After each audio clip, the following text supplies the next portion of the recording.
Hey everybody, we've just turned up here, it's Mark and Sean from Pondworks. We've just turned up here at a job that we completed towards the end of last year, and just want to show you a bit of basic pond maintenance that needs to happen probably about every 4 to 6 weeks on average. Look, I say 4 to 6 weeks, it's a very wide number. Every pond is different. Some ponds fill with a lot more debris faster depending on how many trees and the type of trees that you've got in and around the area. But anyway, let's spin this around and have a look at those sorts of things we need to take into consideration. Okay, so number one is the Biofalls, which is tucked away up here in the garden.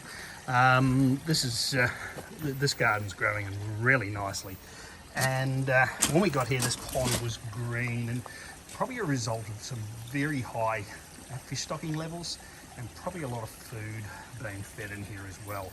So we're here today actually cleaning this out, but I am assuming that this Biofalls has not been cleaned for a little while, judging by the amount of green slime in it. So we're going to suck all that out and pull the filter pads out and give it a good clean.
Okay, so you can see some of the lovely muck. I'm just using the hose on this, and look, you can get into them with the pressure washer if it's really in ground. These aren't as bad as what I was expecting them to be, considering the amount of sludge that was in there, but it's coming out pretty readily. So the higher pressure that you use, the faster you damage the fibres in the pad and shorten the life. So if you can do them regularly and get them out with a lower pressure hose rather than the water blaster, is definitely a much better option. And you can see there, well, we're not quite perfectly clean yet, but our water's certainly starting to come out a lot cleaner than what it was.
One of the questions we get all the time, and if something happens quite commonly, is you can get a lot of debris coming into your skimmer, which can result in not only the filter mat getting clogged, but also the pumps as well. Sometimes those finer bits of debris get past the filter mat and they do start to clog up. So there's a couple of things you need to do.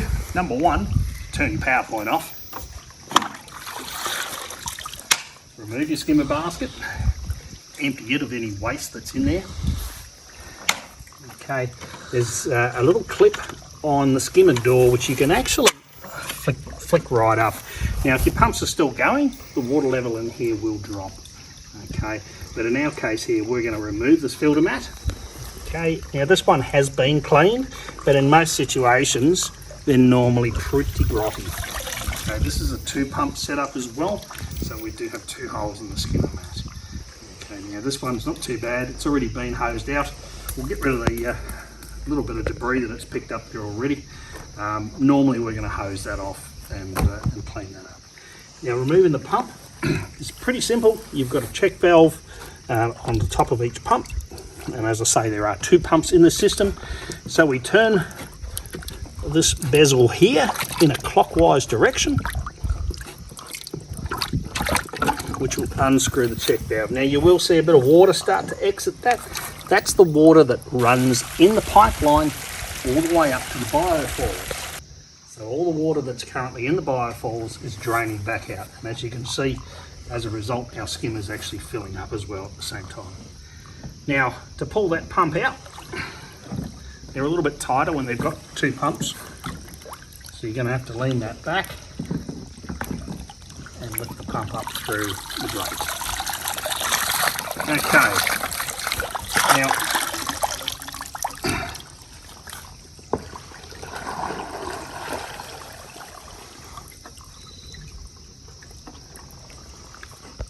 okay, once you've removed the pump, we can now look at actually checking the guards. This one has been removed already and cleaned. So the best prop is grab a screwdriver and just prise that cover off through there and pop that off. There's a guard inside that you can actually unscrew again and clean that of any debris. Once that's clean and clear, that's going to allow your pump to get back to full volume. Also, have a look, there's a little hole in the center of the shaft. There's a hole in the center of the shaft to actually ensure that that's always clear of any debris as well. It's a very important little tube that runs through the impeller shaft and helps keep the back end of the motor nice and cool. All right, so putting your pump back in is simply a matter of putting it back in the way that it come out.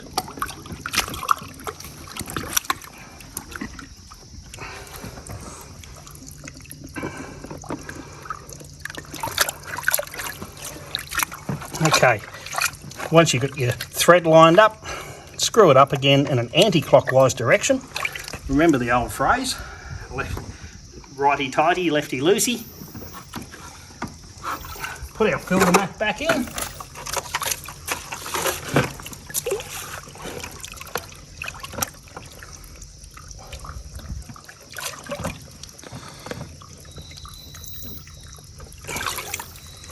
And last but not least, the skimmer basket goes back in as well.